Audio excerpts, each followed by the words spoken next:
खोया हाली खीर खीर खोए बहाली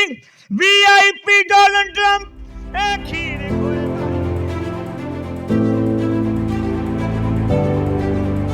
मैं पाकिस्तानी डोनाल्ड ट्रंप बग्गा खीर वाला कुल्फियां वाला जी मेरी ख्वाहिश है जी मैं डोनाल्ड ट्रंप के नाल मिलां जाके उन्होंने हल्फ बरदारी च मैं शरीक होवां वो मैनू बुलाउण साहब जी तो मैं जावां अमेरिका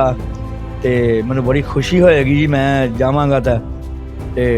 जिवें लोग मैनू प्यार करते हैं साहिवाल दे ते वो कहते डोनाल्ड ट्रंप सारा बग्गा जावे अमेरिका उन्होंने मिल के आवे उन्होंने मुसाफा करे।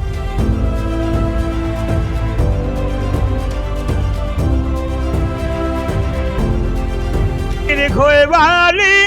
खोया पाके मक्खन पाके VIP डोनाल्ड